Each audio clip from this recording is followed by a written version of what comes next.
यही परीक्षित जब राजा बनते हैं, समीक ऋषि के श्राप से सप्तम दिवस तक्षक नाग के द्वारा जो श्राप होती है, आज वह श्राप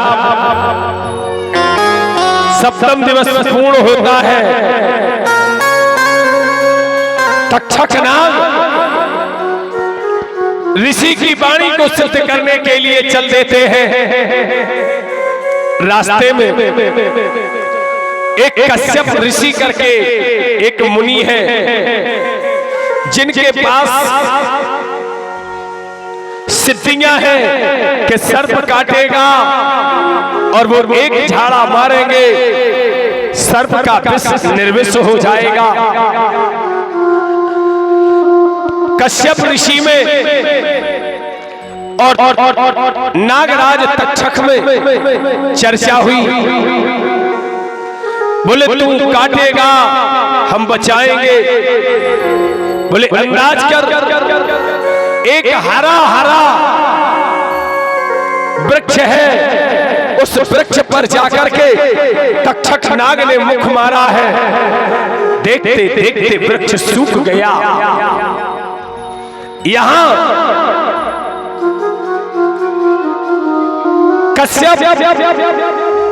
कश्यप ऋषि ने अपने हाथ में एक अंजलि जल लिया है और जैसे वृक्ष पर मारा है, वृक्ष हरा भरा हो जाता है।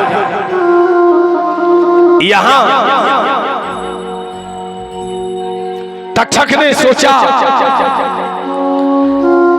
मुनि के श्राप को अगर सत्य करना है तो कश्यप को क्या किया जाए।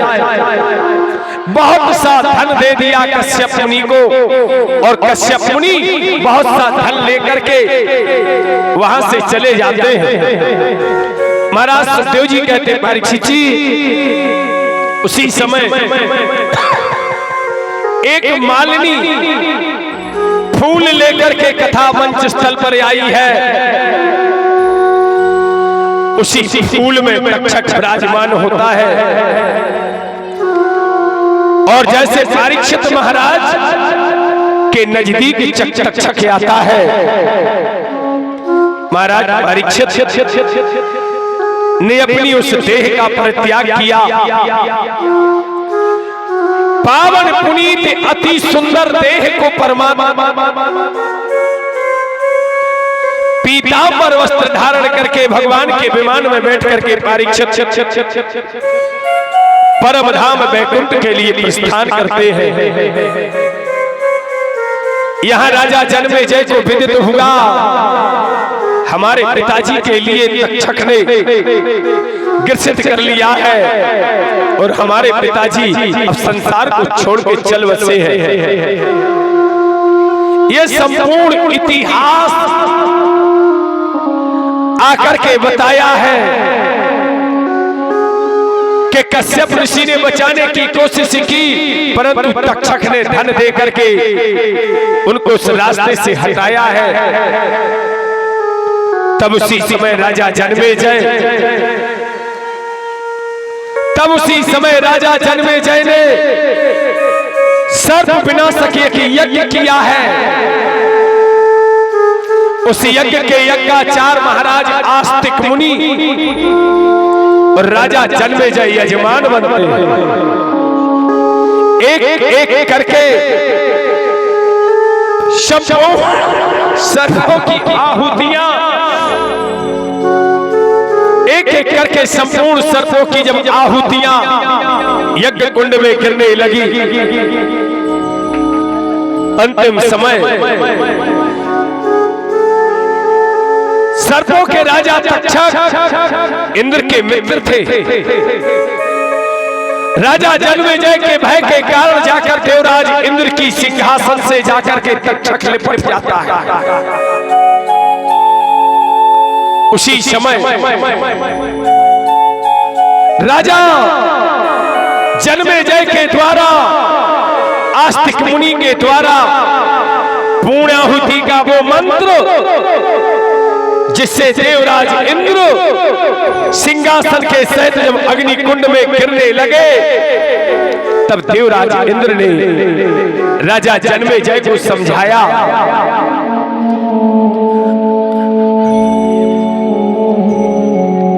लेख लिखा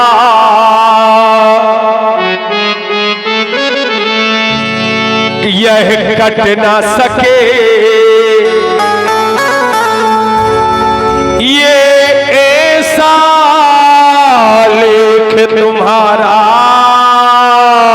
है,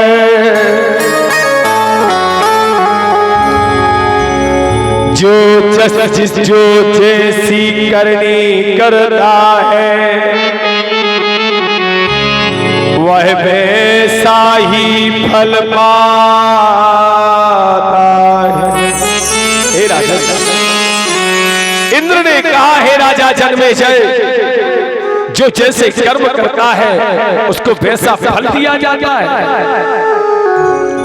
आपके पिता को श्राप थी, राजा जन्मेजय के सामने सर्पों के राजा तक्षक ने वचन दिया, जो मनुष्य आज से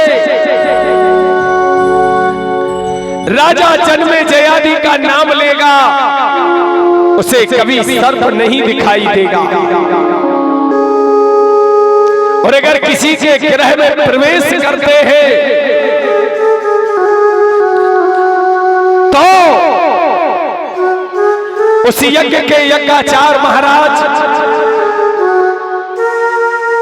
आस्तिक मुनि का नाम अपने दरवाजे के बाहर दीपावली की प्रतिपदा के दिन, दीपावली के दिया जलने के बाद की जो परमा होती है, उस एक मंत्र है, ओम आस्तिक मुनिये नमो नमः, जो अपने दरवाजे पर लिख देता है। 4 वर्ग के सर्प होते हैं, कोई भी सर्प उसके गृह में प्रवेश नहीं कर सकता, उसे आस्तिक मुनि की आन होती है। ऐसे भगवान की कथा अनंत है, हरि अनंत हरि कथा अनंता, गावहि सुनहि वेद श्रुति संता, हरिहर कथा विराजत बेनी, सुनत मुद मुद मंगल दे। भगवान की कथा अनंत है, चरित्र अनंत है। हरिहर,